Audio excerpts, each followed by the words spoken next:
सो दोस्तों welcome in discover Rajasthan keep discover keep learn.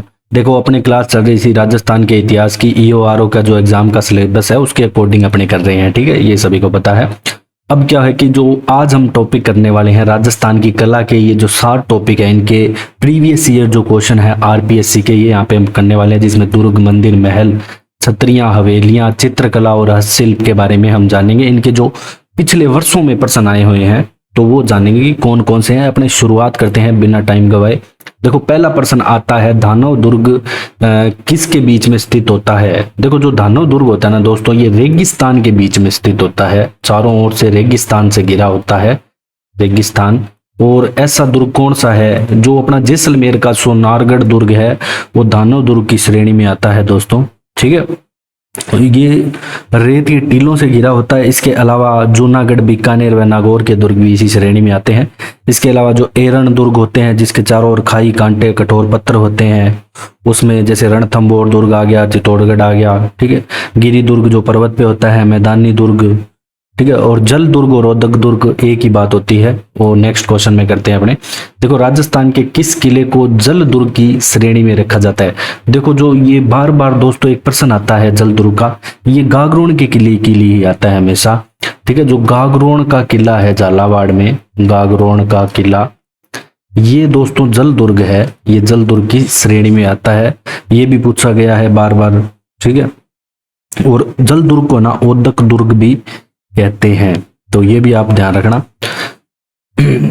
फिर अगला प्रश्न आता है, प्रश्न नंबर 3, राजस्थान के जो 7 है ना ऐसे किले हैं जिन्हें यूनेस्को की विश्व धरोहर का दर्जा प्राप्त है, तो वो किले बताने। अब ये दोस्तों जो ये जितने भी किले हैं ना, ये आपसे एग्जाम में कैसे पूछे जाते हैं, ये बार बार आपसे ऐसे पूछे जाते हैं कि इनमें से कौन से को नहीं है। तो अपने को 7 के नाम याद रखना है। पहला बता देता हूं मैं आपको कि 7 किले कौन कौन से हैं।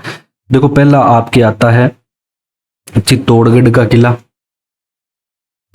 चित्तौड़गढ़ का किला। दूसरा दोस्तों आपका आता है सवाई माधोपुर का रणथंबोर किला, ठीक है, सवाई माधोपुर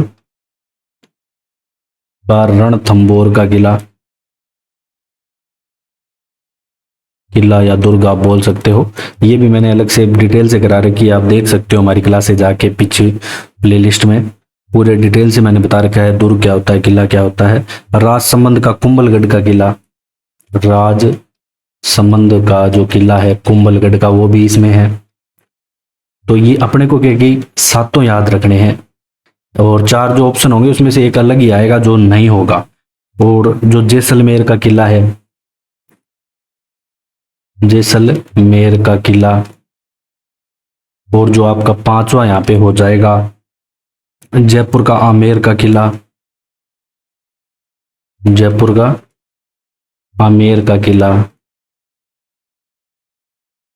इसके अलावा जो झालावाड़ का गागरोन का किला है, छठा झालावाड़ गागरोन का किला, झालावाड़ का गागरोन का किला। और जो नेक्स्ट है आपका, तो दोस्तों जो ये किले हैं, ये 6 का मतलब 7 का प्रस्ताव भेजा था, ये जो किले हैं 6 ही है जो शामिल किए गए थे, ठीक है। तो ये ध्यान रखना आपको, 6 किले हैं। वो मैंने ऊपर यहाँ पे 7 जो प्रस्ताव वाला है वो लिख दिया यहाँ पे। तो यहाँ पे जो 6 किले हैं इसको 6 कर लेना आप, 6 किले सम्मिलित किए गए हैं। अब अपने चलते हैं क्वेश्चन नंबर 4 पे कि किस दुर्ग के लिए अबुल फजल है ना ये कहता है कि अन्य सब दुर्ग तो नग्न है जबकि यह दुर्ग बख्त बंद है। तो ये किस किले के लिए ऐसा कहता है, तो ये कहा जाता है दोस्तों जो सवाई माधोपुर का आपका रणथंबोर का किला है, रणथंबोर का किला इसके लिए कहा जाता है। और इस पे जो आक्रमण हुआ था 1301 में करता है अलाउद्दीन खिलजी, वो हमने इतिहास में पढ़ाई था, तो वहां पे अपने टाइम यहाँ पे नहीं लगाएंगे उसका। देखो जो हमीर दासों के अनुसार रणथंबोर किले का प्रारंभिक नाम क्या था ये बताना है। तो इसका दोस्तों प्रारंभिक नाम आता है रणस्तंभपुर। क्या आता है? रणस्तंभपुर। भय है ये, 1 सेकेंड दोबारा लिख देता हूं इसको। तो दोस्तों इसका नाम आता है रणस्तंभपुर। ठाकुर इसका नाम आता है। ठीक है, नेक्स्ट क्वेश्चन आपका है कि बटनेर का किला कहाँ पे है। देखो जो बटनेर का किला है ना दोस्तों, ये हनुमानगढ़ जिले में है, हनुमानगढ़ जिले में है। और सबसे ज्यादा इसने विदेशी आक्रमण सहे थे। तो अगर आपसे पूछ ले कि सबसे ज्यादा विदेशी आक्रमण सहने वाला किला कौन सा है, सबसे ज्यादा विदेशी आक्रमण सहने वाला किला, ये आपका आता है दोस्तों बटनेर का किला ही आता है। और जो पड़ता है आपके हनुमानगढ़ जिले में, इसमें हनुमानगढ़ जिले में ही आपके पड़ता है। और इसका जो अगर निर्माण करता पूछ ले, निर्माण करता कौन है कि बटनेर का दुर्ग किसने बनवाया, जो ये बनवाया गया था राजा भूपत के द्वारा, राजा भूपत के द्वारा दोस्तों ये बनवाया गया था। ठीक है, ये ध्यान रखना है। और घग्गर नदी के तट पे है। और ऐसा बताते हैं जो भूपत है वो श्री कृष्ण की 90वीं पीढ़ी में जन्मे थे। ठीक है, और ये भी, और तैमूर ने भी इसके बारे में ऐसे कहा है कि मैंने इससे मजबूत किला नहीं देखा। अब अपने चलते हैं नेक्स्ट की बाला किला पूछा है कि बाला किला राजस्थान के किस जिले में है। तो बहुत बार दोस्तों ये एग्जाम में क्वेश्चन आता है कि बाला किला, तो बाला किला अलवर में है। ठीक है, और इस किले को हसन खां मेवाती ने बनवाया था। इसके द्वारा बनवाया गया, निर्माण हसन खां मेवाती। तो हसन खां मेवाती के द्वारा दोस्तों इसका निर्माण करवाया जाता है। क्वेश्चन नंबर 8 क्या कहता है आपका कि राजस्थान के किस गढ़ को धारदार गढ़ के नाम से भी जाना जाता है। मोस्ट इंपोर्टेंट क्वेश्चन है दोस्तों, बहुत बार एग्जाम में आ चुका है। तो दोस्तों जो आपका चौमुहा गढ़ है, चौमू के अंदर है ये, चौमुहा गढ़, इसे कहते हैं धारदार गढ़। तो ये जयपुर में ही पड़ता है वैसे तो, और रघुनाथगढ़ के नाम व धारदारगढ़ के नाम से भी प्रसिद्ध है। तो ठाकुर करण सिंह ने निर्माण करवाया था इसका। इसने करण सिंह, जो ठाकुर करण सिंह है, इनके द्वारा यहाँ पे निर्माण करवाया गया था। तो निर्माण करता आपके आ जाएंगे ठाकुर करण सिंह। क्वेश्चन नंबर 9 क्या कहता है कि जो कुंभलगढ़ का किला किस जिले में है। तो ध्यान रखना दोस्तों, जो कुंभलगढ़ का आपका किला आएगा वो राजसमंद जिले में आएगा, उदयपुर मत करके आ जाना। राजसमंद जिले के अंतर्गत आएगा आपका कुंभलगढ़ का किला। ठीक है, और इसके लिए ऐसा कहा गया कि यह इतनी बुलंदी पर बना हुआ है कि ऊपर से अगर अपने नीचे से ऊपर देखेंगे तो जो पगड़ी है ना वो गिर जाती है सिर की। ठीक है, अबुल फजल ने ये कहा था। और जो कर्नल जेम्स टोड है ना, इस दुर्ग की तुलना करता है किससे, एक एटुस्कन से तुलना करता है colonel James Tod. Next question है आपका कि जाली बावड़ी आते हैं और एक आता है मामा देव का कुंड। ये दोनों है ना बहुत बार एग्जाम में दोस्तों पूछे जाते हैं कि ये किस दुर्ग में है। तो ये भी आपके आते हैं कुंभलगढ़ में। ठीक है, कुंभलगढ़ जो दुर्ग है इसके अंदर ये स्थित है। और जो कुंभलगढ़ के अंदर एक और किला बना हुआ है वो है कटारगढ़। ठीक है, जिसे मेवाड़ की आंख भी कहा जाता है, ये भी आप ध्यान रख सकते हो। और जो कुंभलगढ़ की दीवार की लंबाई है, दीवार की लंबाई ये दोस्तों 36 किलोमीटर की है और इसे विश्व की महान दीवार भी कहा जाता है। 36 किलोमीटर की लंबी है और इतनी चौड़ी है कि 4 घुड़सवार इस पे एक साथ चल सकते हैं। अब अपने बात करेंगे नेक्स्ट क्वेश्चन की कि गागरोन का जो किला है किन 2 नदियों के मध्य स्थित है। मतलब ऐसा भी आ सकता है कि किन नदियों के संगम पर स्थित है, ये भी पूछा जा सकता है।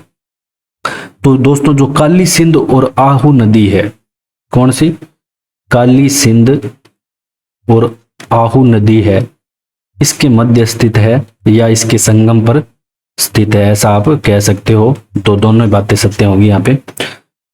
और जो झालावाड़ में है ये आपको पता ही होना चाहिए। और ये विश्व जो जलदुर्ग भी है अंतर्गत आता है। और जो यूनेस्को की विश्व धरोहर विरासत है जो 21 जून 2013 को शामिल किया गया उसके अंतर्गत भी आता है। तो ये सारी बातें आपको जो गागरोन का किला है इसके बारे में पता होना चाहिए। इसके अलावा यहाँ पे आपको मिल जाएगी गागरोन दुर्ग में क्या, मिठे शाह की दरगाह मिल जाएगी। किसकी, मिठे शाह की दरगाह। ये भी एग्जाम में पूछी जाती है कि मिठे शाह की दरगाह किस किले में है। इसके अलावा आपको यहाँ पे और क्या सूफी संत हमीमुद्दीन की दरगाह मिल जाएगी। ठीक है, हमीदुद्दीन की बात कर रहा हूँ, ध्यान रखना। ये दो, एक नागौर वाला वो नागौरी है, वो अलग है। देखो जो संत हमीदुद्दीन पूछ ले तो ये गागरोन के किले में आएगी। हमीदुद्दीन की दरगाह भी यहाँ पे गागरोन के किले में ही आपको मिलेगी। अब अपने चलते हैं नेक्स्ट क्वेश्चन पे कि वह किला जिसकी आजादी और अस्मिता की रक्षा के लिए ठाकुरों ने गोला बारूद खत्म हो गए ना, फिर चांदी के गोले है ना मतलब चलाने चालू कर दिए। तो दोस्तों ये चूरू का किला आता है आपका। कौन सा? चूरू का किला आता है। ठीक है, ये ध्यान रखना है आपको, मोस्ट इंपोर्टेंट क्वेश्चन है ये। 1739 की बात है जब ठाकुर खुशल सिंह ने ये चूरू के किले का निर्माण करवाया था 1739 में। और 1857 के विद्रोह में जब शिव सिंह ने अंग्रेजों का यहाँ पे विरोध किया तो इस पर अंग्रेजों ने बीकानेर राज्य की जो सेना है उस पे चलाए थे ये। ठीक है, बीकानेर राज्य है वो उसके अंग्रेजों के साथ था। लेकिन जो चूरू का किले का जो निर्माण है ये ठाकुर कुशल सिंह करवाता है। निर्माण कौन करवाता है?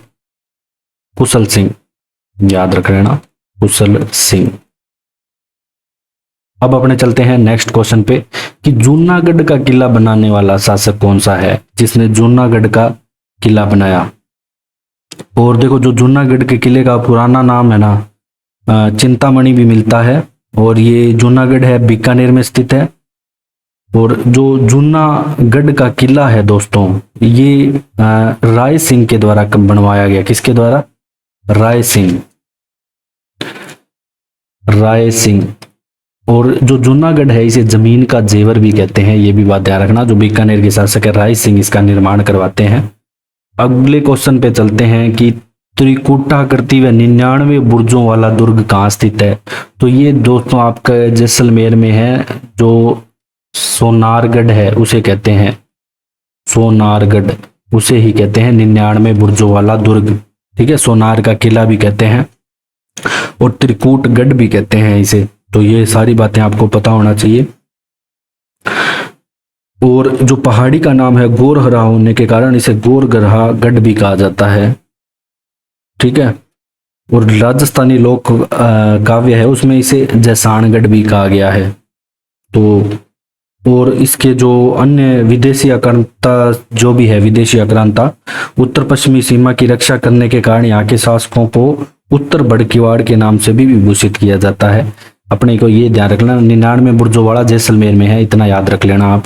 ठीक है, और सुवर्णगिरी जालौर में है, वो आगे पढ़ेंगे। सुवर्णगिरी किस किले को कहते हैं? तो दोस्तों जो जालौर का किला आता है उसे कहते हैं सुवर्णगिरी, जालौर का किला। तो सोनार और सुवर्ण में थोड़ा डिफरेंस याद रखना आप। ठीक है, अब अपने चलते हैं क्वेश्चन नंबर 16 कि कौन सा किला गढ़ बीठली के नाम से जाना जाता है। तो दोस्तों जो गढ़ बीठली है ना, जब अपने इतिहास कर रहे थे तब भी मैंने आपको बताया था। तो अजमेर का तारागढ़ किला है, ये जाना जाता है इसके नाम से, गढ़ बीठली के नाम से। और ये प्रश्न एग्जाम में 10 बार आ चुका है। तो मोस्ट इंपोर्टेंट है, आसान है वैसे लेकिन अलग अलग तरीके से पूछा जाता है। तो तारागढ़ जो अजमेर का किला है इसे कहते हैं गढ़ बीठली। ठीक है, ये बात आपको ध्यान रखनी है। और इसे राजस्थान का जिब्राल्टर भी कहा जाता है। क्या कहा जाता है? राजस्थान का जिब्राल्टर, ये इसका अन्य नाम है। अब अपने चलते हैं क्वेश्चन नंबर 70 पे। 1 सेकेंड।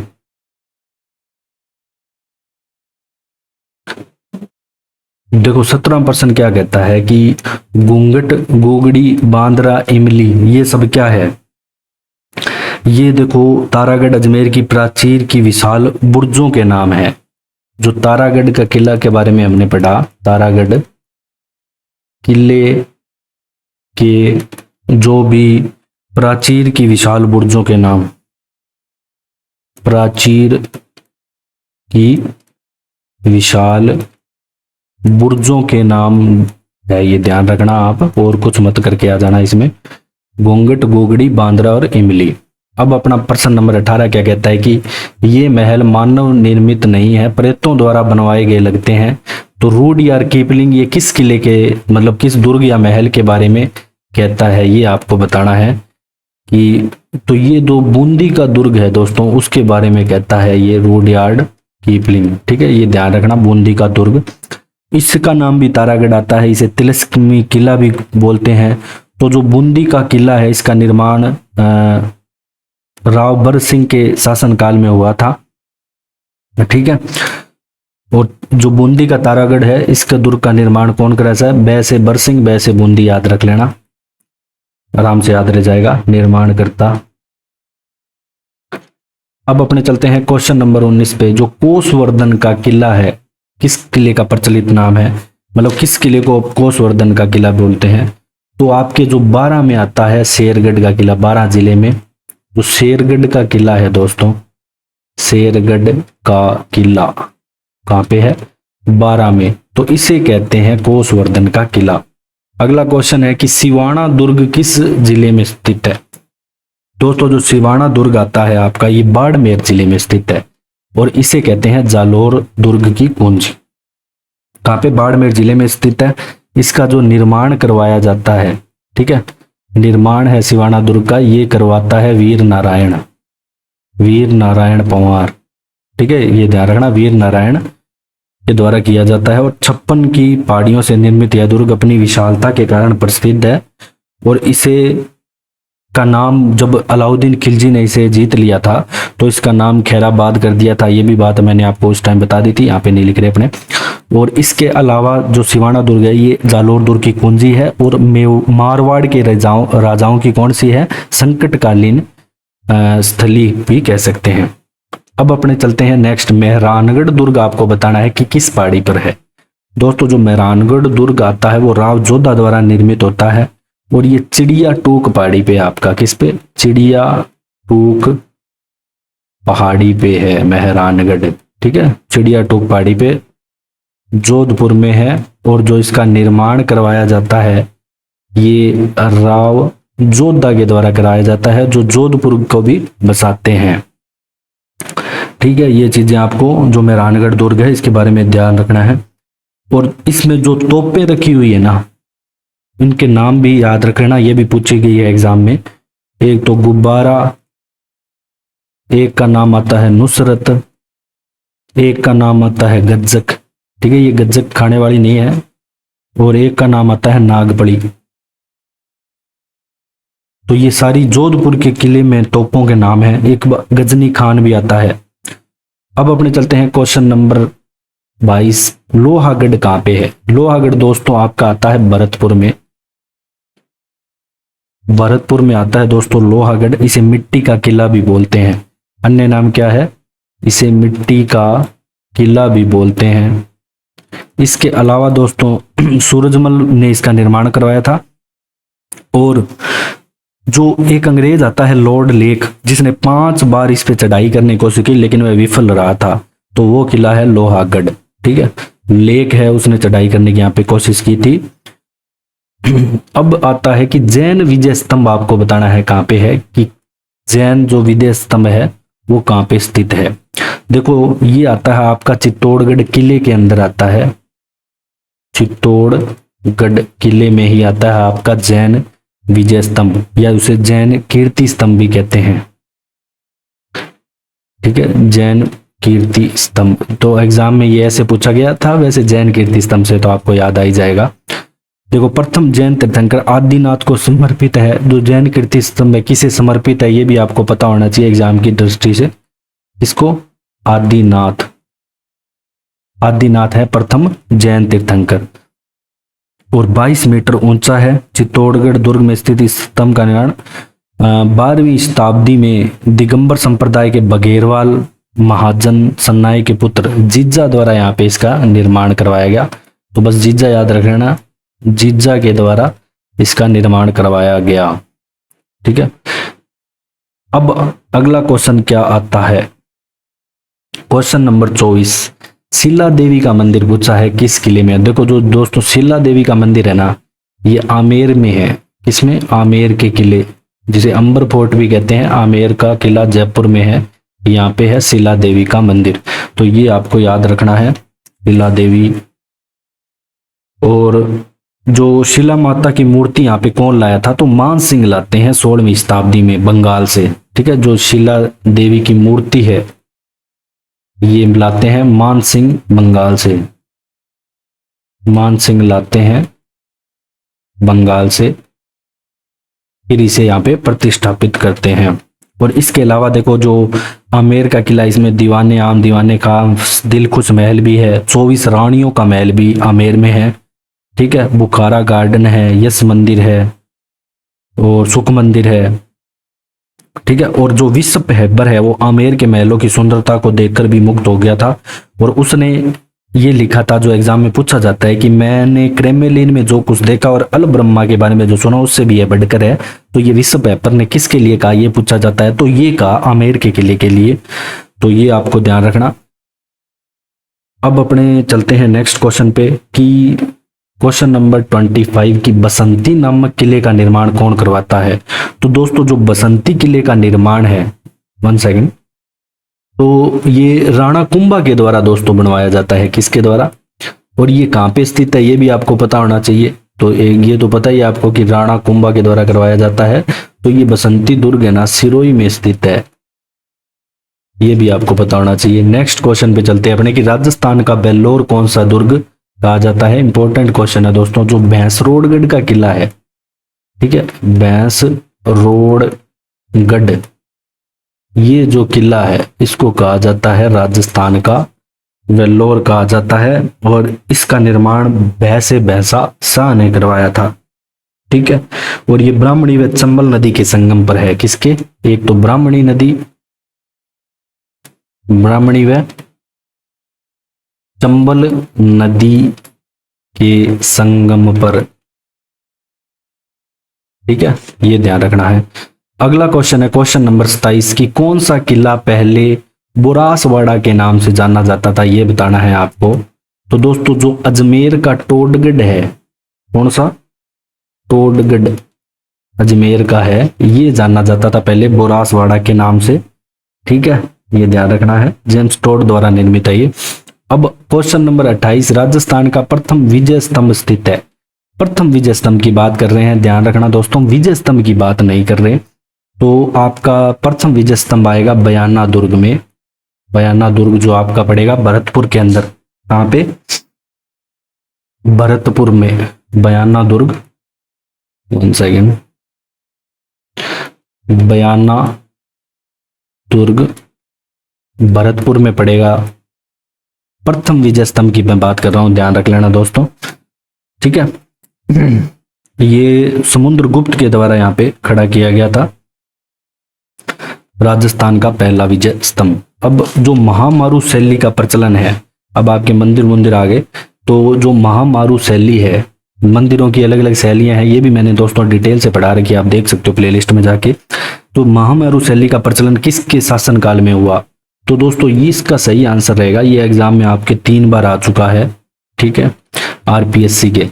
तो गुर्जर प्रतिहार जो शैली है, गुर्जर प्रतिहार वंश के शासनकाल में इसका जो महामारू शैली का मुख्य रूप से विकास हुआ, जो कि 8वीं से 11वीं शताब्दी के मध्य है। इसके जो अगर हम उदाहरण की बात करें दोस्तों, तो किराड़ू का सोमेश्वर मंदिर आता है, बाड़मेर का हर्षनाथ का मंदिर आता है, सीकर का अंबिका माता का मंदिर आता है, उदयपुर में कुंभ श्याम का मंदिर आता है, चित्तौड़गढ़ में ओसिया का मंदिर आता है। ये सारे, ओसिया का सच्चिका माता का मंदिर, सूर्य मंदिर, जो ओसिया जोधपुर में सच्चिका माता और सूर्य मंदिर, ये भी महामारू में है। तो ये सारे इसके अंतर्गत आते हैं। अब आपका नेक्स्ट क्वेश्चन है कि चार चौमा का मंदिर राजस्थान के किस जिले में है। तो ये बहुत बार पूछा जाता है दोस्तों एग्जाम में। चार चौमा का मंदिर आपके मिलेगा कहाँ पे, कोटा जिले में। तो ये आपको ध्यान रखना है। तो कोटा में आपको मिलेगा आपका चार चौमा का मंदिर। गुप्त कालीन प्राचीन शिव मंदिर है और चतुर्मुखी यहाँ पे शिव प्रतिमा है। अब बात करते हैं राजस्थान की में जो भूमिज शैली का सबसे पुराना मंदिर बताना है कि ऐसा मंदिर जो भूमिज शैली का और सबसे पुराना हो। 2 बार प्रश्न आ चुका है। पाली जिले का सेवाड़ी जैन मंदिर आता है दोस्तों। कौन सा, पाली जिले का सेवाड़ी जैन मंदिर, पाली में पड़ता है आपके सेवाड़ी जैन मंदिर, तो ये भूमिज शैली में है। और दोस्तों जो भूमिज शैली है किसकी उपशैली है ये भी पूछा जाता है। तो ये भूमिज शैली है ना दोस्तों, ये उपशैली एक सेकंड थोड़ा सही लिख देते हैं, उपशैली है नागर शैली की उपशैली है। किसकी? नागर शैली की। तो ये बात भी आपको ध्यान रखनी है, एग्जाम की दृष्टि से मोस्ट इंपॉर्टेंट है। अब क्या बात आती है कि केंद्र सरकार ने, भारतीय पुरातात्विक सर्वेक्षण विभाग ने ना एक मंदिर को है ना राष्ट्रीय महत्व का स्मारक घोषित कर रखा है। तो वो बताना है कौन सा है, मोस्ट इंपॉर्टेंट है दोस्तों। ब्रह्मा मंदिर आता है आपका पुष्कर का, ठीक है, ब्रह्मा मंदिर पुष्कर का मेला भी लगता है यहाँ पे। तो एक और ब्रह्मा मंदिर है, वो कहाँ पे है? वो बाड़मेर में है, ये भी ध्यान रखना, असोतरा बाड़मेर में है। इसके अलावा एक और ब्रह्मा मंदिर भी है राजस्थान में। अब माउंट आबू राजस्थान में दिलवाड़ा मंदिर किसके लिए मतलब प्रसिद्ध है? देखो जैन मंदिर में, जैनों के जो मंदिर है, जैन मंदिर में कला है तो ये प्रसिद्ध है। जैन मंदिर में कला हेतु प्रसिद्ध है। अब देखो दोस्तों जो दिलवाड़ा के जैन मंदिर है, तो इसमें मंदिरों की कुल संख्या कितनी है? तो मंदिरों की संख्या भी पूछी जा सकती है एग्जाम में, मंदिरों की संख्या। तो यहाँ पे दोस्तों 5 मंदिर बने हुए हैं, कितने? 5। और जो आदिनाथ मंदिर है ये भगवान ऋषभ देव का मंदिर है, जिसे 1031 में चालुक्य राजा भीम के मंत्री विमल शाह ने बनवाया था। ठीक है, जो आदिनाथ मंदिर है ये विमल शाह द्वारा बनाया जाता है। जो आपके आदिनाथ मंदिर आएगा, इसके बारे में बहुत बार प्रश्न आ चुका है। आदिनाथ मंदिर ये विमल शाह के द्वारा बनाया जाता है। किसके द्वारा? विमल शाह द्वारा। और जो आपका नेमीनाथ मंदिर है, जिसे लूण वसैया देवरानी जेठानी का मंदिर भी कहते हैं, ये बनाया जाता है चालुक्य राजा धवल के महामंत्री तेजपाल के द्वारा। तो ये भी ध्यान रखना है, जो नेमीनाथ मंदिर है इसे क्या जाता है अन्य नाम लूण वसही मंदिर। क्या? लूण वसही मंदिर, या इसे कहा जाता है देवरानी जेठानी। ये बनाया जाता है तेजपाल के द्वारा। तो तेजपाल का नाम भी आपको याद रखना है। अब आता है दिलवाड़ा में जो स्थित तीर्थंकर नेमीनाथ के मंदिर का निर्माण 1230 में कौन कराता है? वो मैंने अभी आपको बताया, वही सेम वही पर्सन है ये। तो तेजपाल के द्वारा यहाँ पे दोस्तों ये निर्माण करवाया जाता है। किसके द्वारा? तेजपाल के द्वारा, जिसे लूण वसई मंदिर भी कहते हैं। अगला प्रश्न है 35वां कि केला देवी का विश्व प्रसिद्ध मंदिर राजस्थान के, देखो कैसे केला देवी कैसे करौली जिले में स्थित है दोस्तों। और यहाँ पे लांगोरिया नृत्य भी होता है इस मेले में, करौली जिले में स्थित है, ये आपको ध्यान रखना है। ठीक है, केला देवी का बहुत फेमस मंदिर है और त्रिकूट पर्वत पर है, ये ध्यान रखना, त्रिकूट पर्वत पर स्थित है, ना कि पहाड़ी पर। ठीक है, पहाड़ी पर कौन सा है? जैसलमेर वाला दुर्ग है। तो त्रिकूट पर्वत पर स्थित है, ये बात आपको याद रखनी है इसमें। और लांगोरिया नृत्य यहाँ पे याद रखना है। अगला क्वेश्चन है कि लोक देवता जो मल्लीनाथ जी के बारे में हमने पढ़ा, उनका मंदिर मतलब कहाँ पे है? तो दोस्तों ये आपके आएगा तिलवाड़ा बाड़मेर में। कहाँ पे? तिलवाड़ा बाड़मेर में आपके मल्लीनाथ जी का मंदिर पड़ेगा। अब हम बात करेंगे नेक्स्ट क्वेश्चन की, जो वेणेश्वर धाम कहाँ पे स्थित है? तो देखो सभी को पता है कि डूंगरपुर में है, लेकिन आपके अगर ऑप्शन में अगर डूंगरपुर ना आए तो डूंगरपुर में देखो एक गांव आता है नवा टापरा गांव आता है दोस्तों। तो यहाँ पे ये मंदिर स्थित है और इसे आदिवासियों का कुंभ भी कहते हैं। माघ शुक्ल एकादशी से माघ शुक्ल पूर्णिमा तक यहाँ पे लगता है मेला। तो ये भी बात आपको ध्यान रखनी है। अब अपने चलते हैं नेक्स्ट क्वेश्चन पे कि किराड़ू के मंदिर किस जिले में है? देखो दोस्तों जो किराड़ू के मंदिर है ये बाड़मेर में है। कहाँ पे? बाड़मेर जिले में है किराड़ू के मंदिर, आपको याद रखना है। इसे राजस्थान का खजुराहो भी कहा जाता है। राजस्थान का, वैसे खजुराहो मध्य प्रदेश में है, राजस्थान का खजुराहो किसे कहा जाता है? किराड़ू के मंदिर को। तो ये बात भी आपको ध्यान है। मूर्तियों का खजाना भी कहा जाता है। और नेक्स्ट क्वेश्चन है, और जो दो किराड़ू का जो सोमेश्वर मंदिर है ना दोस्तों, ये गुर्जर प्रतिहार शैली का है। अब नेक्स्ट क्वेश्चन है 39, अंबिका माता मंदिर कहाँ पे है? ये भी बहुत बार आपके एग्जाम में आ चुका है। तो जो जगत उदयपुर में आपके अंबिका माता मंदिर स्थित है, तो ये भी ध्यान रखना है, कहाँ पे? जगत उदयपुर में अंबिका माता मंदिर स्थित है। नेक्स्ट आपका प्रश्न आता है कि बांडासा जैन मंदिर आता है, इसकी नींव क्या है? कि बीकानेर में है एक तो ये बांडासा जैन मंदिर, कहाँ पे? बीकानेर में। और इसकी नींव में देखो क्या है कि पानी की जगह देसी घी का इस्तेमाल किया गया था दोस्तों। तो ये किसे समर्पित है ये पूछा गया है, आप मतलब किस तीर्थंकर को? तो भगवान, ये जैन तीर्थंकर आते हैं, चौथे जैन तीर्थंकर भगवान सुमतिनाथ जी, किसको समर्पित है? चौथे जैन तीर्थंकर भगवान सुमतिनाथ जी, सुमतिनाथ जी, इनको समर्पित है, ये ध्यान रखना है। और पानी की जगह घी का प्रयोग हुआ है। अब नेक्स्ट क्वेश्चन है कि मेवाड़ में जो स्थित एकलिंग जी का मंदिर है, एकलिंग नाथ जी का, ये किस संप्रदाय से संबंधित है? सभी को पता है दोस्तों, जो एकलिंग नाथ जी है ये मेवाड़ के जो महाराणाओं हैं इनके इष्ट देव हैं, ठीक है। अब ये कौन से संप्रदाय को? तो ये दोस्तों लकुली संप्रदाय को संबंधित है, लकुली संप्रदाय से। तो ये मोस्ट इंपोर्टेंट प्रश्न आता है यहाँ पे आपका। अगला क्वेश्चन है कि रंगनाथ जी का मंदिर कहाँ पे है? रंगनाथ जी का मंदिर, तो ये आता है आपके दोस्तों अजमेर, पुष्कर में, पुष्कर अजमेर में आता है। और भगवान विष्णु, लक्ष्मी और नरसिंह की मूर्तियों से मंडित है। इसमें सेठ पूर्णमल ने इसका निर्माण करवाया था। सबसे पहले आपको पता होना चाहिए पुष्कर में है, पुष्कर याद रखना, अजमेर मत रखना। फिर इसका निर्माण कौन करवाता है? रंगनाथ जी मंदिर का निर्माण सेठ पूर्णमल करवाते हैं।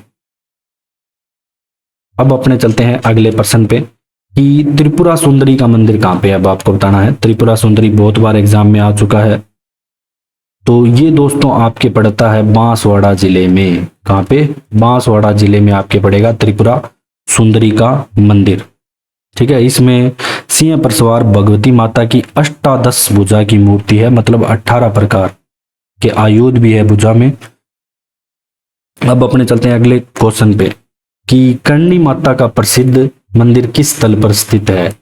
देखो दोस्तों, जो देशनोक है ना, यहाँ पे करणी माता का मंदिर है और इसे चूहों का मंदिर भी कहते हैं, ठीक है।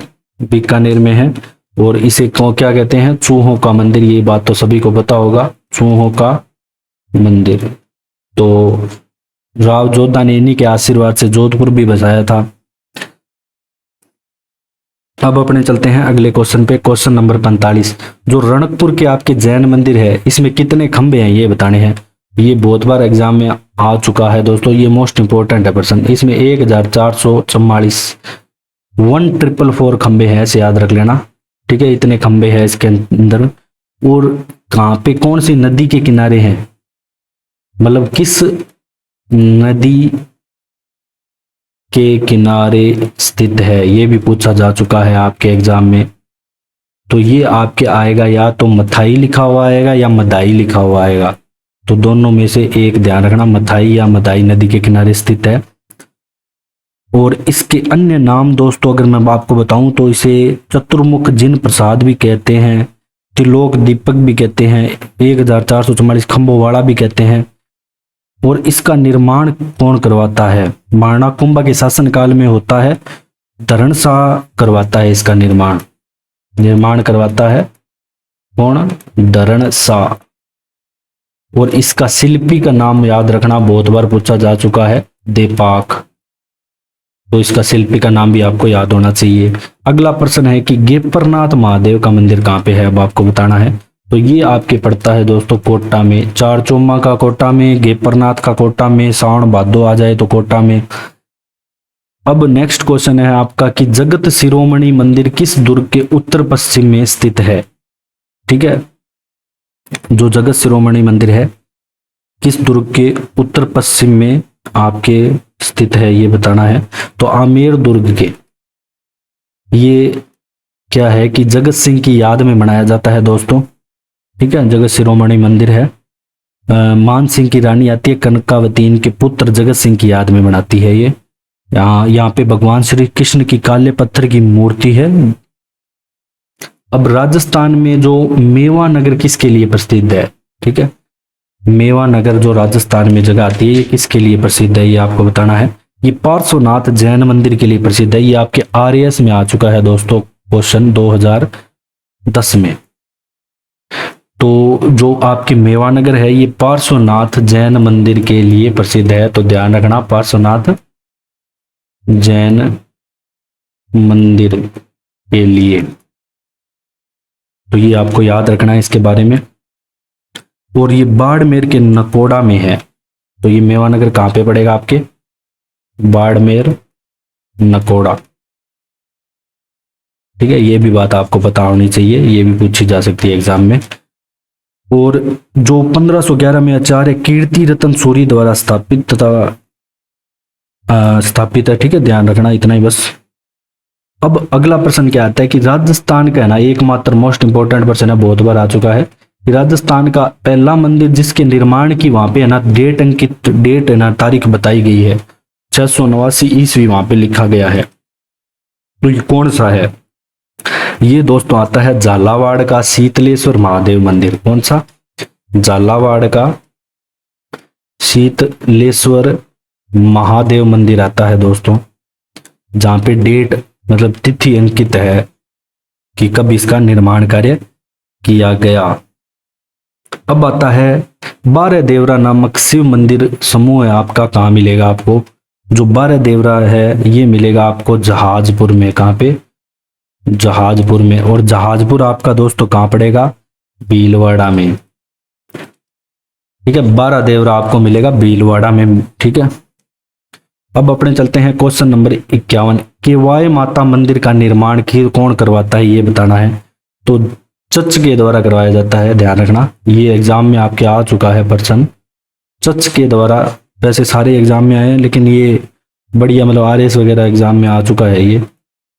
केवाय माता मंदिर का निर्माण चच के द्वारा कराया जाता है, और सांबर के चौहान जो शासक होते हैं इनके सामंत थे ये।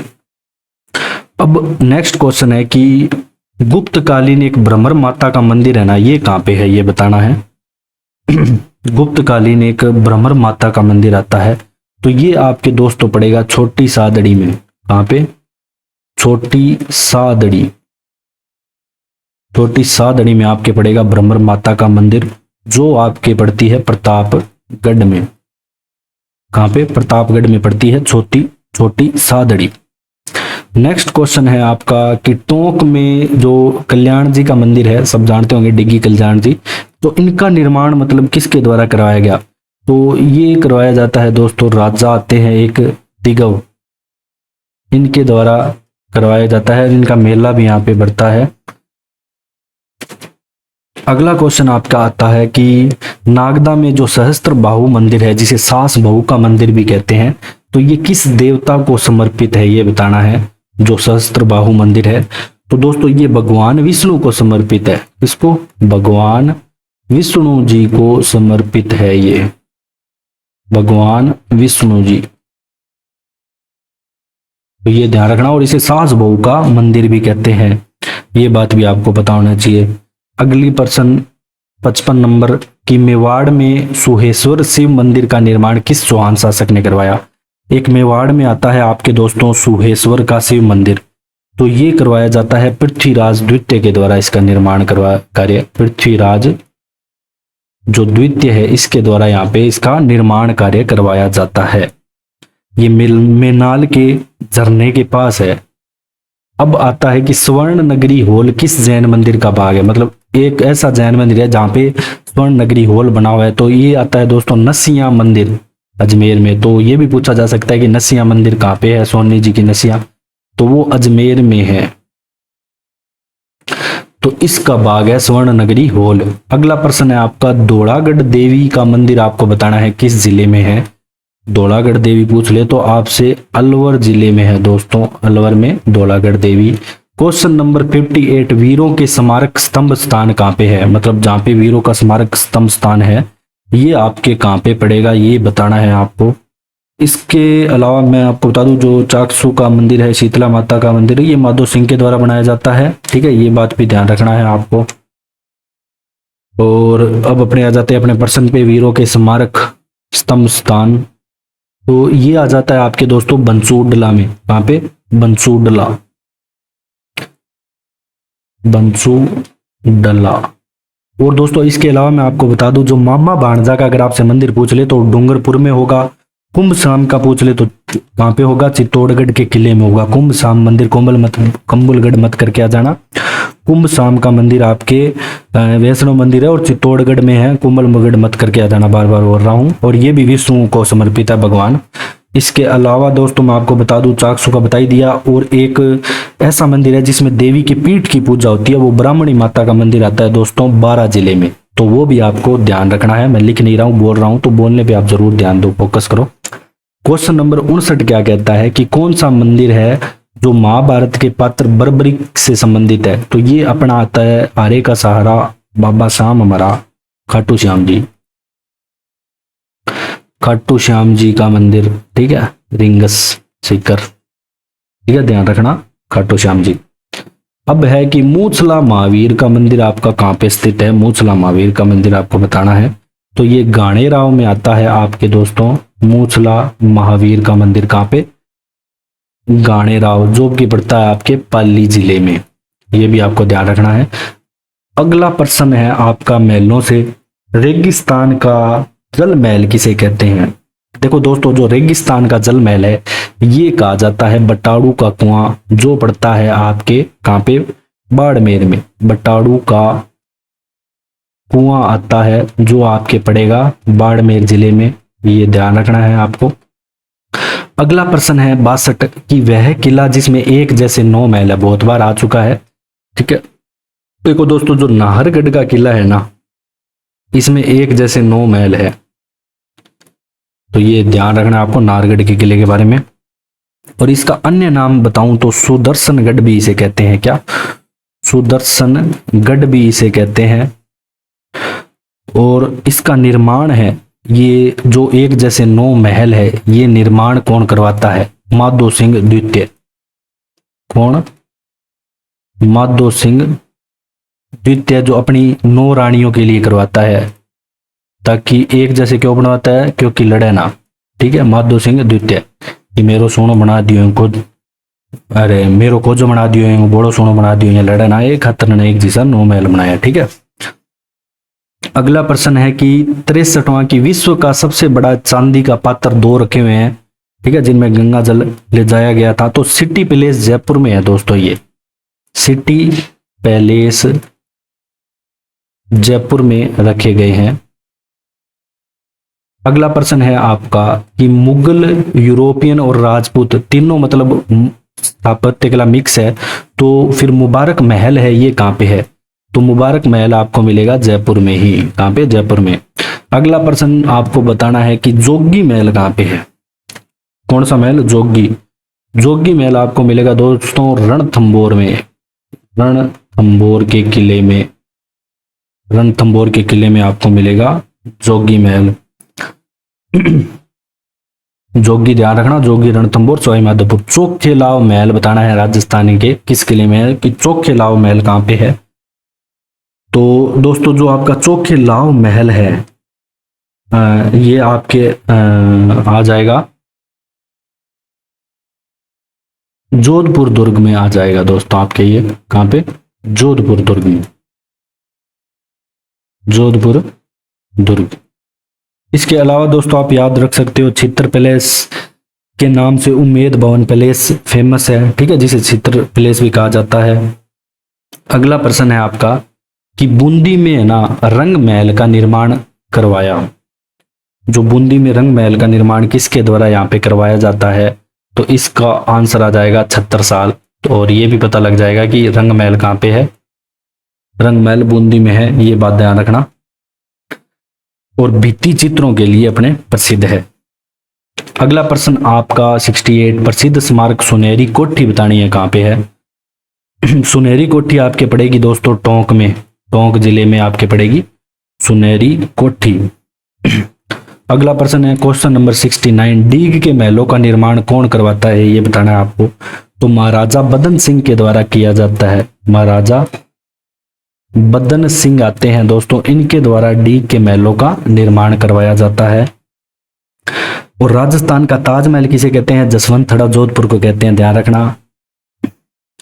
और मैंने पहले आपको बताया रेगिस्तान का जल महल वो बटाड़ू का कुआं बाड़मेर हो जाएगा। वैसे जल महल कहाँ पे है, जयपुर में है ही, सभी को पता है।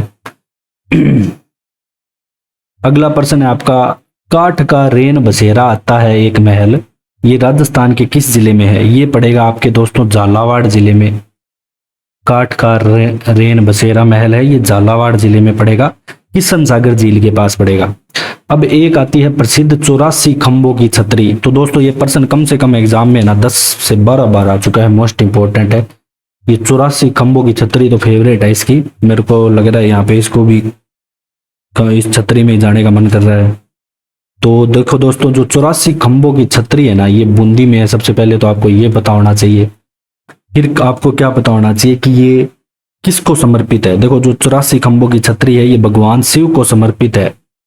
किसको समर्पित, किसको है, भगवान शिव को समर्पित है, ये बात भी आपको पता होनी चाहिए। फिर इसका निर्माण कौन करवाता है, ये भी आपको पता होना चाहिए कि जो 84 खंभों की छतरी है, ये किसके द्वारा इसका निर्माण करवाया जाता है। तो ये राजा अनिरुद्ध के भ्राता देवा ने इनका निर्माण करवाया था। तो ये बात ध्यान रखना। तो अनिरुद्ध भी आ जाता है, कई बार देवा भी आ जाता है। तो अनिरुद्ध के भ्राता देवा, अनिरुद्ध के भ्राता देवा, इनके द्वारा ये जो निर्माण कार्य है इसका करवाया जाता है।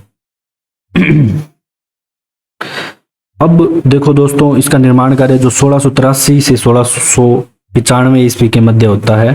ठीक है, ये मत याद रखना आप। अब अपने चलते हैं मुस्सी महारानी की छतरी। ये भी बहुत बार एग्जाम में पूछी जाती है कि ये कहाँ पे है।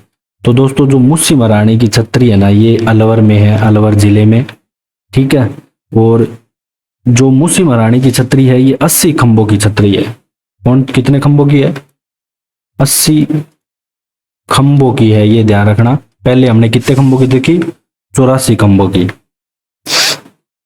और इस छतरी के ऊपर मंजिल पे ना रामायण और महाभारत के भित्ति चित्र भी बने हुए। तो ये भी पूछा जा सकता है कि रामायण और महाभारत के भित्ति चित्र किस छतरी के सबसे ऊपर मतलब मंजिल पे बने हुए हैं। और निर्माण इसका करवाते हैं विनय सिंह। कौन, विनय सिंह इसका निर्माण करवाते हैं। अब आता है आपका अगला प्रश्न कि जोधपुर के प्राचीन राजाओं की छतरियां हैं, वह उद्यान के लिए प्रसिद्ध स्थान कौन सा है। मतलब देखो, जहाँ पे जोधपुर के राजाओं को जैसे जला दिया जाता था, उसके बाद वहां पे छतरी वगैरह बना दिया जाता, तो वो आता है मंडोर।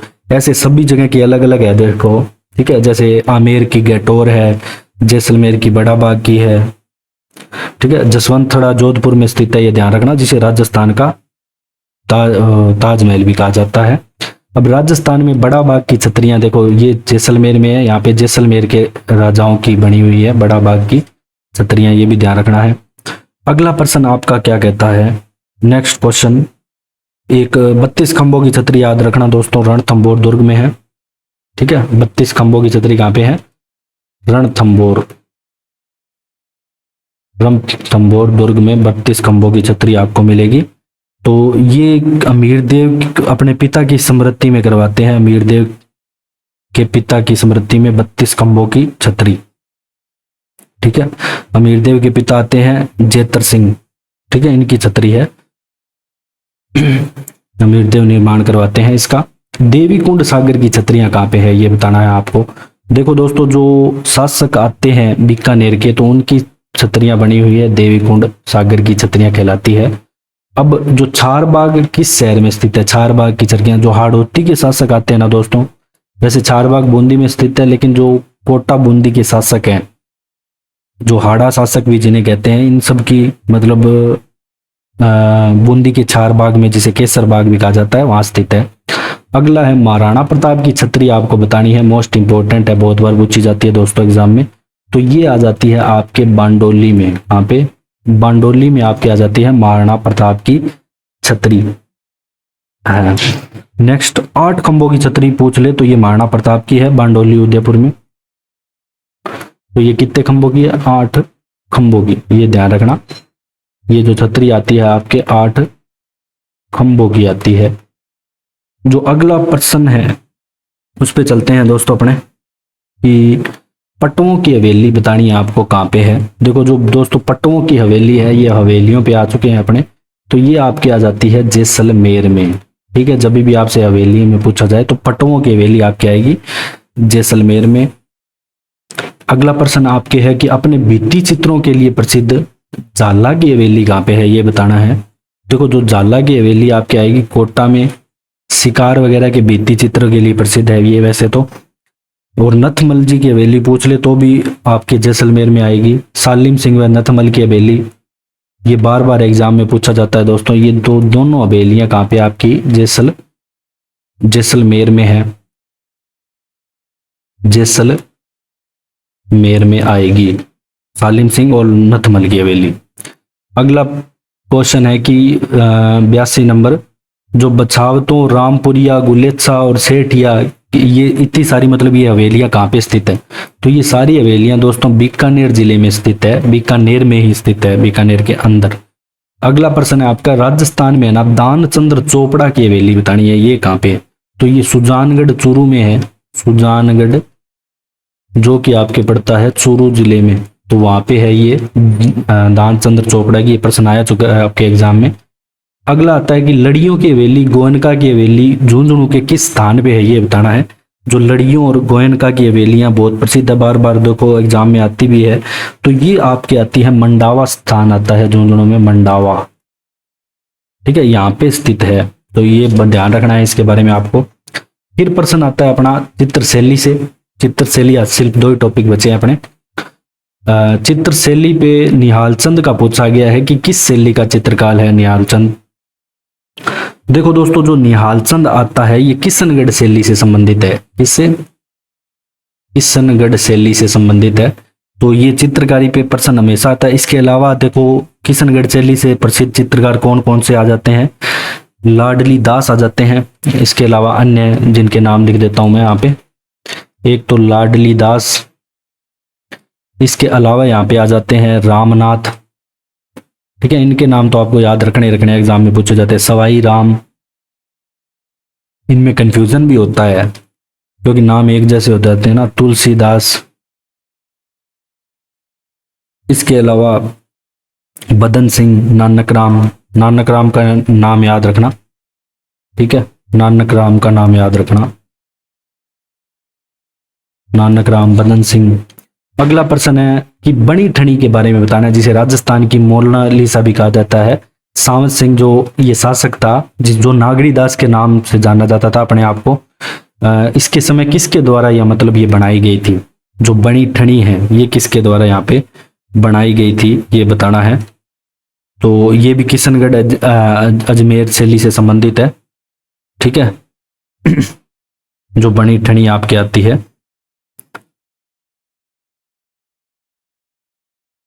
तो दोस्तों जो निहालचंद है, मोर ध्वज निहालचंद भी जिसे कहा जाता था, मोर ध्वज निहालचंद भी जिसे कहा जाता था, इसके द्वारा ये बनी ठनी बनाई जाती है। अब एक इसमें ये ध्यान रखना है, ये बनी ठनी को प्रकाश में लाने का या किशनगढ़ शैली को प्रकाश में लाने का श्रेय किसे जाता है, ये अपने एग्जाम में आ सकता है। तो ये दोस्तों जो श्रेय है ना, ये जाता है एरिक डिक्सन और फयाज अली को। किसको? एरिक डिक्सन व फयाज अली, इनको जाता है इस शैली को प्रकाश में लाने का श्रेय।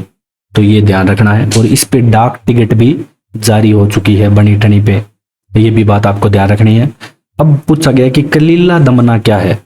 कलीला दमना जो है ये क्या चीज है? कलीला दमना के बारे में पूछा गया है। तो ये जो मेवाड़ शैली की कहानी है उसके 2 पात्रों के नाम है।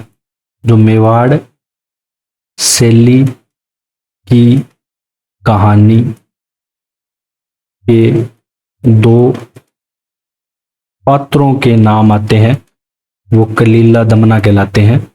अब जो प्रसिद्ध गीत है यहाँ पे प्रसिद्ध गीत गोविंद चित्र है, गीत नहीं सॉरी, प्रसिद्ध गीत गोविंद जो चित्र है ये मतलब किस शैली का है ये बताना है। तो दोस्तों जो गीत गोविंद है ना ये मेवाड़ शैली से संबंधित है। किससे? मेवाड़ शैली से संबंधित है। अब जो देखो जो मेवाड़ शैली है, सर्वश्रेष्ठ काल पूछा जाए तो जगत सिंह प्रथम के समय होता है मेवाड़ शैली का, ठीक है, ये ध्यान रखना है। और जगत सिंह के समय चितेरों की ओवेरी नामक एक विद्यालय भी खोला गया और तस्वीरों कारखानों भी खोला गया। तो स्वर्ण युग भी इसी के समय को माना जाता है। तो ये बात भी अपने को पता होनी चाहिए मेवाड़ शैली के बारे में कि स्वर्ण युग किसके समय को माना जाता है। और मेवाड़ शैली के चित्रकार की बात करूं तो ये ध्यान रखना है चित्रकारों के आपको नाम सभी के, एक साहिबुद्दीन का नाम याद रखना है, ठीक है, साहिबुद्दीन का आपको नाम याद रखना है, जिसने रागमाला, गीत गोविंद, रसिक परिया ये सारे लिखे थे, ठीक है, रागमाला, गीत गोविंद और रसिक परिया चित्रित ग्रंथ, रसिक प्रिया। और इसके अलावा मनोहर जगन्नाथ कमलचंद्र आता है जिसने लिखा था श्रावक प्रतिक्रमण सूत्र चूर्णी मेवाड़ में, जो कि प्रथम चित्रित ग्रंथ था, तेज सिंह के समय लिखा था, ठीक है। दंसार भी आता है जिसने कल्प सूत्र लिखा था महाराणा लाखा के समय। हीरानंद ने लिखा था सुपान सह चरित्रम जो महाराणा मोकल के समय लिखा था। तो ये चीजें भी आपको ध्यान रखनी है।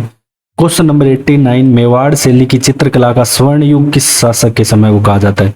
तो दोस्तों जो 1628 से 1652 ईस्वी का समय है किसका? जसवंत सिंह प्रथम। जसवंत सिंह प्रथम के समय को यहाँ पे कहा जाता है मेवाड़ चित्रकला शैली का स्वर्ण युग। ध्यान रखना,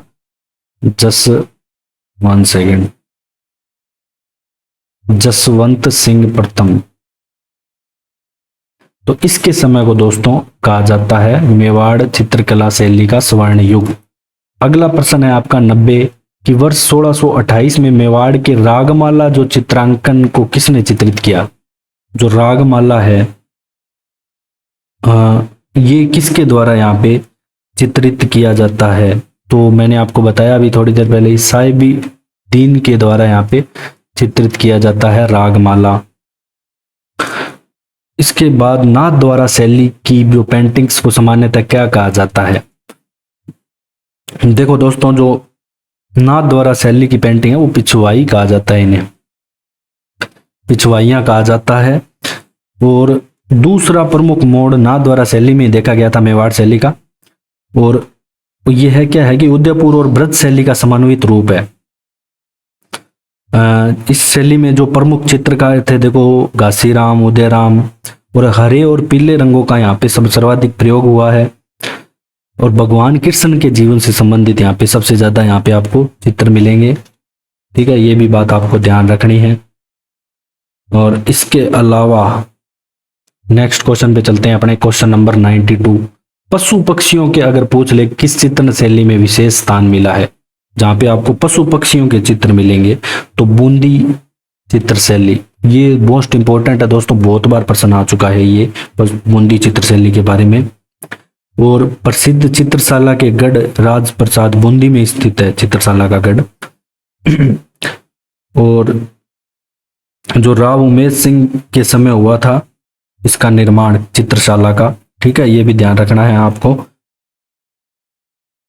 अब अपने चलते हैं नेक्स्ट क्वेश्चन पे, क्वेश्चन नंबर 93 कि कोटा चित्रकारी जो शैली की विषय वस्तु बतानी है क्या है? देखो कोटा की आ जाएगी शिकार वगैरह की आपके, ठीक है, कोटा में आपको शिकार के चित्र ज्यादा मिलेंगे, तो ये ध्यान रखना है आपको। अगर कोटा चित्रकारी शैली की अगर आपसे विषय वस्तु पूछी जाए तो शिकार से संबंधित, शिकार के दृश्य,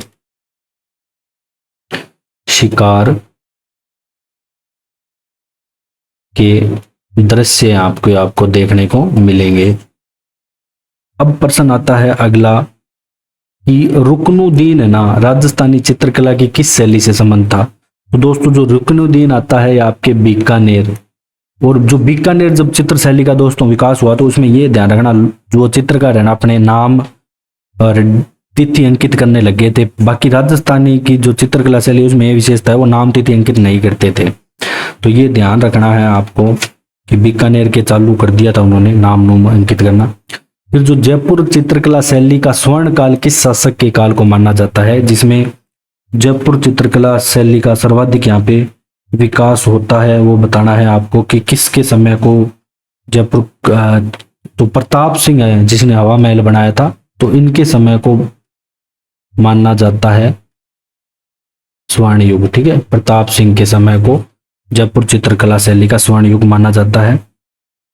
अगला प्रश्न है आपका, ऊंट के खाल पर जो चित्रांकन किया जाता है, तो ये बीकानेर की जो उस्ता कला है ना उसकी विशेषता है। ठीक है, बीकानेर की उस्ता कला, ऊंट की खाल पे जो चित्रांकन किया जाता है इसे उस्ता कला कहते हैं, और ये बीकानेर की प्रसिद्ध है। ये भी आप बात याद रखनी है। अब अपने चलते हैं अगले क्वेश्चन पे कि राजस्थान में जो भित्ति चित्रों को चिरकाल तक जीवित रखने के लिए ना एक अलग से पद्धति है, उसे क्या कहा जाता है? उसे आरायश पद्धति कहा जाता है। आरायश, ठीक है, क्या कहा जाता है? आरायश पद्धति कहा जाता है, या इसे आला गिल्ला भी कहते हैं। आला और गिल्ला, ठीक है, ये पद्धति भी इसे कहा जाता है। क्वेश्चन नंबर 98, राजस्थानी चित्रकला का सबसे पहले वैज्ञानिक विभाजन कौन करता है? जो अपनी राजस्थानी चित्रकला है इसका पूरा वैज्ञानिक विभाजन आनंद कुमार स्वामी के द्वारा किया जाता है। दोस्तों, आनंद कुमार स्वामी के द्वारा यहाँ पे इसका विभाजन किया जाता है। अगला प्रश्न आपका क्या कहता है कि चित्रकला के विकास हेतु कार्यरत एक आयाम तथा कलावर्त संस्थान है दो, ये कहाँ पे मिलेंगे आपको? ये मिलेंगे दोस्तों आपको जयपुर में। अगला प्रश्न है क्वेश्चन नंबर 100, जो प्रसिद्ध मीनाकारी की थेवा कला का संबंध के बारे में है। ठीक है, अब जो आपकी जो हस्तशिल्प है वो स्टार्ट हो गया है। जो शैली है दोस्तों, इनमें आपको क्या है कि जितनी भी शैलियां हैं, जैसे मेवाड़ होगी, नाथद्वारा होगी, ठीक है, और सागड़, देवगढ़, चावंड, जितनी भी है, उनमें अपने को क्या याद रखना है? उनके जो प्रसिद्ध एक तो चित्रकारों के नाम याद रखने हैं और किसके समय सर्वाधिक विकास हुआ, तो ये सारी चीजें आपको इसमें याद रखना है। एक कमला और इलायची का नाम आप जरूर याद रख लेना, ठीक है, जो कि नाथद्वारा शैली से संबंधित है।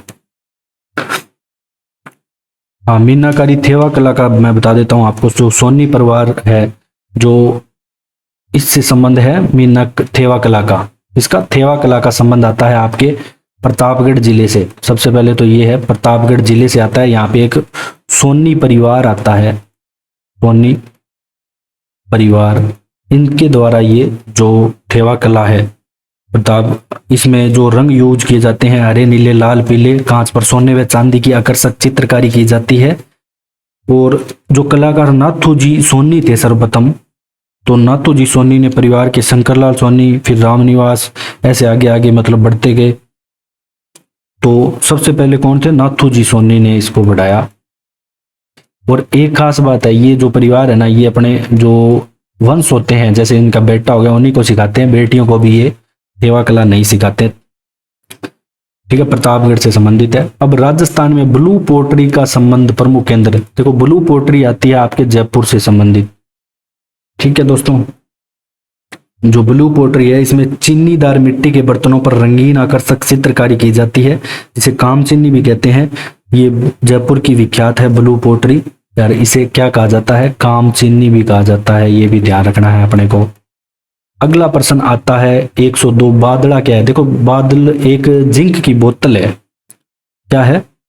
जिंक की बोतल, जो जिसमें क्या पानी लंबे समय तक ठंडा रहता है। ये जोधपुर में बनती है। ये जो बादला है जिंक से निर्मित पानी की बोतल, जिंक तत्व है ये, जिंक से निर्मित पानी की जो बोतल है ये कहलाती है आपके बादला। ठीक है, ये ध्यान रखना आपको।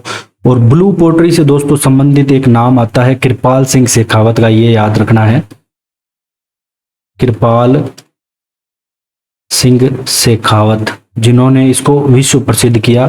तो कृपाल सिंह शेखावत का आपको नाम याद रखना है। इन्हें पद्म श्री भी मिल चुका है। ठीक है, ये भी जयपुर के ही थे। और वर्तमान में गोपाल सैन है, ये ब्लू वाटर को संभाल रहे हैं। अब बाड़मेर के जो प्रिंट है इसे किस नाम से जाना जाता है? इसे जाना जाता है दोस्तों अजरक प्रिंट।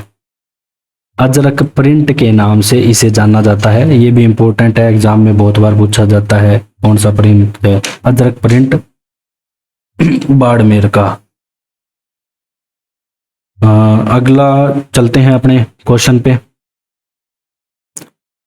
इससे पहले दोस्तों जो मल्लीर प्रिंट अगर आपसे पूछ ले, कौन सा मल्लीर, तो ये भी आपके बाड़मेर से ही आएगा। ठीक है, अगर आपसे मल्लीर पूछ ले, मल्लीर प्रिंट, तो ये भी आपके आएगा बाड़मेर से ही। तो ये भी आपको ध्यान रखना है, अजरक और मल्लीर दोनों बाड़मेर से। इसके अलावा बेल बूटों की छपाई की जो पारंपरिक कला है, इसके लिए सांगानेर प्रसिद्ध है। ठीक है, मीनाकारी की कला राजस्थान में सर्वप्रथम किसके द्वारा लाई गई? देखो दोस्तों, जो मीनाकारी की कला है, ये जो अपने राजा आते हैं आमेर, जो जयपुर के शासक होते हैं उस टाइम, तो मान सिंह प्रथम लाते हैं ये लाहौर से। कहां से लाते हैं? मान सिंह प्रथम के द्वारा लाई जाती है और लाहौर से लाई जाती है मीनाकारी, ध्यान रखना। और कहां से लाए थे? ये लाहौर से लाए थे, ये भी ध्यान रखना। जो मीनाकारी की कला है लाहौर से आई, लाहौर। नेक्स्ट क्वेश्चन है 105, लेटा, मंगरोल, सालावास, ये किसके लिए जाने जाते हैं? जो भी ये कपड़ों के मदों की बुनाई के लिए, ये आपके आरएएस में आ चुका है दोस्तों। कपड़ों के मदों की बुनाई के लिए, इसके लिए कपड़ों की मदों की बुनाई के लिए जाने जाते हैं ये लेटा, मंगरोल, सालावास। और लेटा खेसला उद्योग के लिए प्रसिद्ध है। इसके लिए खेसला उद्योग आपका जो आता है उसके लिए लेटा प्रसिद्ध है, ये भी बात आपको ध्यान रखनी है।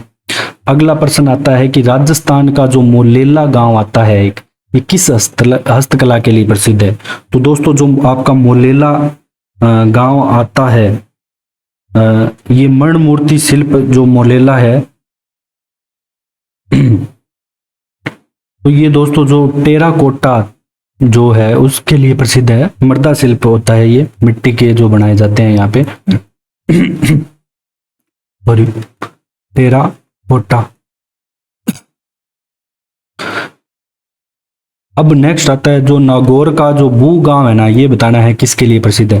देखो दोस्तों, जो नागौर का बू गांव है, यहाँ पे बनाए जाते हैं मिट्टी के खिलौने। किसके?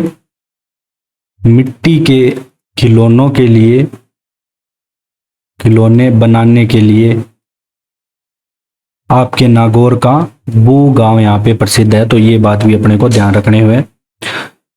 और जो गेहूं के बिंगण का दाबू पूछ ले तो ये बगरू का प्रसिद्ध है। ठीक है, दाबू प्रिंट कर पूछ ले तो अकेला गांव चित्तौड़गढ़ का प्रसिद्ध है दाबू प्रिंट। ठीक है, दाबू प्रिंट अगर आपसे पूछ ले तो अकेला का नाम याद रखना है। तो आपके जो क्वेश्चन है दोस्तों सारे कंप्लीट होते हैं। अगर आपको हमारी क्लास बढ़िया लगी हो तो आप शेयर एंड सब्सक्राइब जरूर करें। Thanks for joining discover Rajasthan.